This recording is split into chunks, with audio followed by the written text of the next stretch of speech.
Hi, I'm Lucy. I'm the early years dietitian. I'm a paediatric dietitian and early years feeding specialist.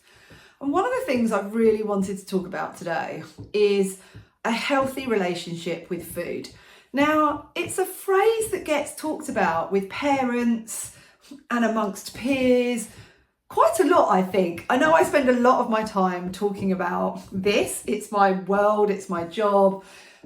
But it is something we're conscious of. And so many parents will say, I just want my child to have a healthy relationship with food. I want them to grow up with a great relationship with food.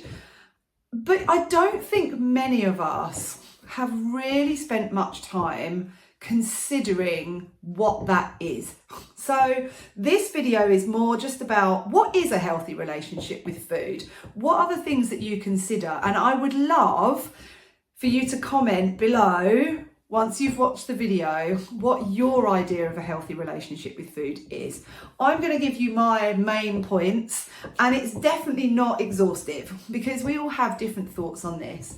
But I'm going to say what I think it is. And like I say, I would love you to comment or get in contact, because I think for the most part, when a lot of parents talk about their child growing and having a healthy relationship with food, I often find what they actually mean is not about a healthy relationship with food, but what a lot of people are talking about is their child loving healthy food.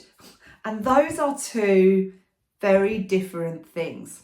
Okay, so I'm going to talk you through my probably 4 main ways that I think we have a healthy relationship with food.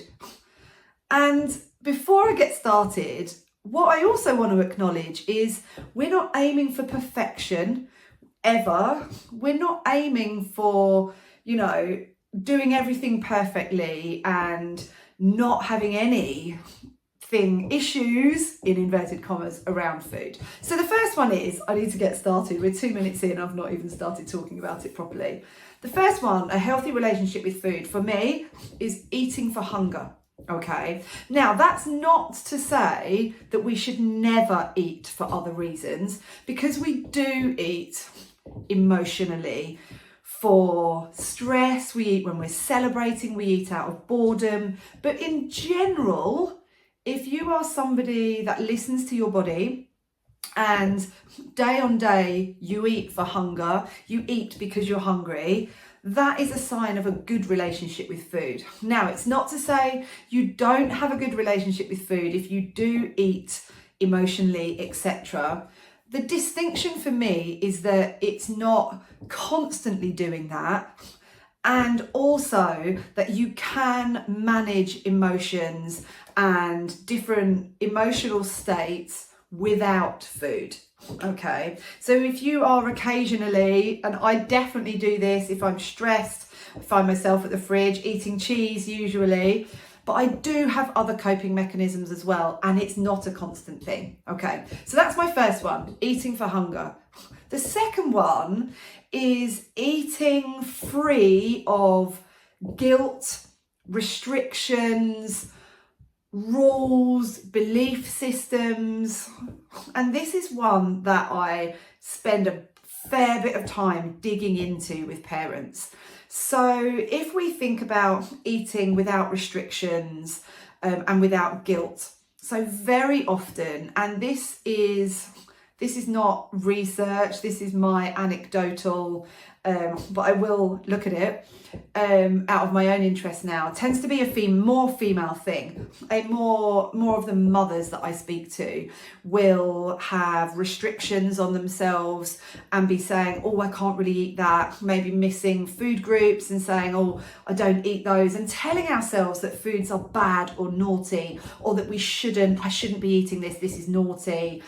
That in itself is not a overly healthy approach to food, because a healthy attitude towards food is a diet that contains all foods without restriction and without guilt. And again, there's a difference between eating something because you want it and eating something and and overeating it. So this is not, when I say restrictions, I'm not saying you're just eating all these foods all the time, but you're not putting rules on yourself and saying, I can't eat that, I shouldn't eat that.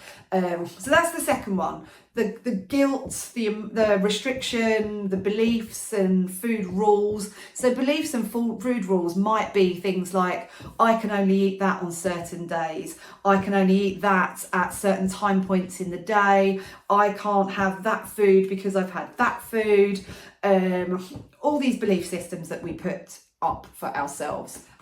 Okay, and then another one that is related to a healthy relationship with food is feeling okay about your body. Okay, now there's a reason I have said that you feel okay about your body, and that's because we have a different spectrum of how we appreciate our body. And we have big movements on social media, which is great, around body positivity and trying to have children that are body positive and us leading by example. I've said we're not getting into the how we do it, but there are many, many people in society that just cannot do body positivity. However they look at themselves, they can't feel really positive and really great about their body. Maybe what we work towards is body neutral, okay? So we don't love it, but we don't hate it either. And having an appreciation of our body and what it does for us, and rather than it all being about the aesthetics and how it looks, having an appreciation for what it does and how it serves us. And that is tied up into our relationship with food, because the two are so interconnected, okay? So if we are raising a child that is feeling good about their body, they're happy in their skin, that in itself is part of having a healthy relationship with food.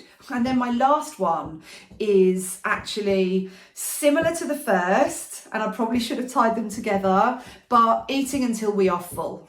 Okay, this is one, if you've been around for a while, if you've done anything of mine, you'll hear me talking about this. This is really integral to our relationship with food, and that is knowing when to stop. Okay, so if you are able to finish partway through a meal, or you only serve yourself up a smaller amount because you know that that's going to satisfy you, that is part of our relationship with food as well. So eating because we're hungry and not relying on food for lots of other reasons all the time. Eating until we are full. Having a positive or at least neutral relationship with our body, and also eating without restriction or guilt or rules, etc. Those for me are probably my top 4 things that I am aiming for my children, for the families that I work with. And this, if we can get these really core integral bits right, lots of the other stuff falls into place. So I'm going to do another video on how we achieve those things, because there's loads of things that we can do right from the start of, the start of life up, and it's never too late. So I will come back in with another video talking about those. But if you've made it this far, I would love, love, love to hear what your take is on a healthy relationship with food. Drop it in the comments. I would love to hear from you.